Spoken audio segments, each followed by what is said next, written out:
Subscribe करिए प्रतियोगिता आधार ज्ञान यूट्यूब चैनल को और बेल आइकन को प्रेस करिए। मर्यादा पुरुषोत्तम प्रभु श्री राम के प्रभावशाली चरित्र पर कई भाषाओं में ग्रंथ लिखे गए हैं, लेकिन मुख्यतः दो ग्रंथ प्रमुख हैं। इनमें पहला ग्रंथ महर्षि वाल्मीकि द्वारा रचित रामायण है। इस पवित्र ग्रंथ में 24,000 श्लोक, 500 उपखंड और 7 कांड हैं। दूसरा ग्रंथ गोस्वामी तुलसीदास द्वारा रचित श्री रामचरित मानस है। इनमें महर्षि वाल्मीकि की रामायण को सबसे सटीक और प्रामाणिक माना जाता है, लेकिन श्री राम के बारे में कुछ ऐसी बातें हैं जिनका विवरण श्री रामचरितमानस या अन्य रामायण में नहीं है। इनका विस्तृत विवरण केवल वाल्मीकिकृत रामायण में है। तो आइए जानते हैं ऐसे ही 10 बातें। पहला है, रामायण के अनुसार राजा दशरथ ने पुत्र प्राप्ति के लिए पुतेष्टि यज्ञ करवाया था। इसको मुख्य रूप से ऋषि श्रंग ने संपन्न किया था। उनके पिता महर्षि विभांडक थे। एक दिन जब वे नदी में स्नान कर रहे थे, तब नदी में उसका वीर्यपात हो गया। उस जल को एक हिरनी ने पी लिया था, जिसके फलस्वरूप ऋषि श्रृंग का जन्म हुआ था।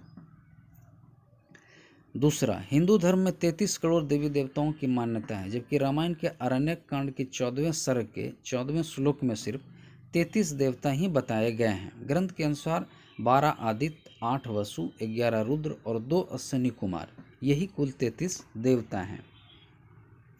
तीसरा है, महर्षि वाल्मीकि द्वारा रचित रामायण में सीता स्वयंवर का वर्णन नहीं है। रामायण के अनुसार भगवान राम और लक्ष्मण ऋषि विश्वामित्र के साथ मिथिला पहुंचे। तब विश्वामित्र ने ही राजा जनक से श्री राम को यह शिव धनुष दिखाने के लिए कहा। तब भगवान श्री राम ने उस धनुष को उठा लिया और प्रत्यंचा चढ़ाते समय वह टूट गया। राजा जनक ने प्रण किया था कि जो भी इस धनुष को उठा लेगा, उसी से अपनी पुत्री सीता का विवाह कर देंगे। चौथा, विश्व विजय के दौरान जब रावण स्वर्गलोक पहुंचा तो रंभा नाम की अप्सरा दिखाई दी। रावण ने उसे पकड़ लिया।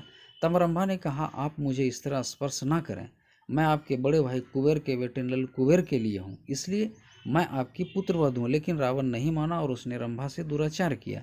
यह बात जब नल कुबेर को पता चली तो उसने रावण को श्राप दिया कि आज के बाद आप बिना किसी स्त्री की इच्छा के उसे स्पर्श करेंगे तो आपके सिर के 100 टुकड़े हो जाएंगे। पाँचवा, जिस समय भगवान श्री राम वनवास गए उसमें उनकी आयु 27 वर्ष थी। राजा दशरथ श्री राम को वनवास नहीं भेजना चाहते थे, लेकिन वे वचनबद्ध थे। जब श्री राम को रोकने का कोई उपाय नहीं सूझा तो इन्होंने श्री राम से यह तक कह दिया कि हे राम, तुम मुझे बंदी बनाकर स्वयं राजा बन जाओ। छठा है, प्रभु राम के भाई लक्ष्मण द्वारा रावण की बहन सुपर्णरेखा के नाक कान काटे जाने से क्रोधित रावण ने सीता का हरण किया था, लेकिन स्वयं सुपर्णरेखा ने भी रावण का सर्वनाश होने का श्राप दिया था। दरअसल सुपर्णरेखा के पति का नाम विद्युतजिह्व था। वह कालके नाम के राजा का सेनापति था। रावण जब विश्व विजय पर निकला तो कालके से उसका युद्ध हुआ। इस युद्ध में रावण ने विद्युतजिह्व का वध कर दिया। तब सुपर्णरेखा ने मन ही रावण को शाप दिया कि मेरे कारण ही तेरा सर्वनाश होगा। सातवां, जिस दिन रावण सीता हरण कर अपनी अशोक वाटिका में लाया, उसी रात को भगवान ब्रह्मा के कहने पर देवराज इंद्र ने माता सीता के लिए खीर लेकर आए। पहले देवराज ने अशोक वाटिका में उपस्थित सभी राक्षसों को मोहित कर सुला दिया। उसके बाद माता सीता को खीर अर्पित की, जिसके खाने से माता सीता की भूख प्यास शांत हो गई। आठवां, सीता हरण करते समय जटायु नामक गिद्ध ने रावण को रोकने का प्रयास किया था।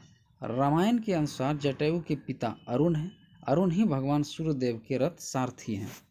नौवां, जब भगवान राम लक्ष्मण वन में सीता की खोज कर रहे थे, उस समय कवंद नामक राक्षस का प्रभु राम लक्ष्मण ने वध कर दिया।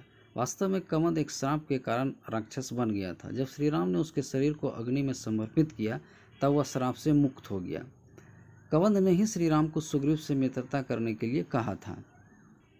10वां, काफ़ी समय तक राम रावण युद्ध चलता रहा। तब अगस्त्य मुनि ने श्री राम से आदित्य हृदय स्रोत का पाठ करने के लिए कहा, जिसके प्रभाव से भगवान श्री राम ने रावण का वध किया। तो ये थे रामायण से जुड़ी 10 अनजानी बातें जो हमें जाननी चाहिए।